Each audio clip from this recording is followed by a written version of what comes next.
ಸತ್ಯ, ನಮ್ಮಿಬ್ರಿಗೂ ಮದುವೆ ಆಗಿಲ್ಲ. ನಿಮ್ ಹೊಟ್ಟೆಲಿರೋ ಮಗುಗೆ ನಾನ್ ತಂದಿಲ್ಲ ಅನ್ನೋ ಸತ್ಯನ ನಿಧಿಗೆ ಹೇಳ್ಬಿಡ್ತೀನಿ. ಡೋಂಟ್ ವರಿ, ನಿಮ್ ಜವಾಬ್ದಾರಿ, ನಿಮ್ ಹೊಟ್ಟೆಲಿರೋ ಮಗು ಜವಾಬ್ದಾರಿ ನಂದು. ನಿತ್ಯಾಗ್ ನಾನು ತಾಳಿ ಕಟ್ಟಿಲ್ಲ, ಅವ್ರ ಹೊಟ್ಟೆಲಿರೋ ಮಗುಗೆ ನಾನ್ ತಂದೆ ಅಲ್ಲ, ಆ ಮಗು ತಂದೆ ತೇಜಸ್. ಆದ್ರೆ ಕ್ಷಮಿಸ್ಬಿಡಿ ಇಷ್ಟ ದಿನ ಬೇಜಾರ್ ಮಾಡಿದ್ದಕ್ಕೆ.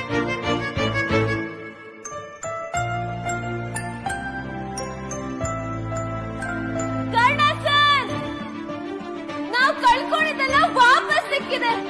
ನಾವಿಬ್ರು ಯಾರು ದೂರ ಮಾಡಕ್ ಸಾಧ್ಯ ಇಲ್ಲ. Karna sir, I love you. I love you too Nidhi.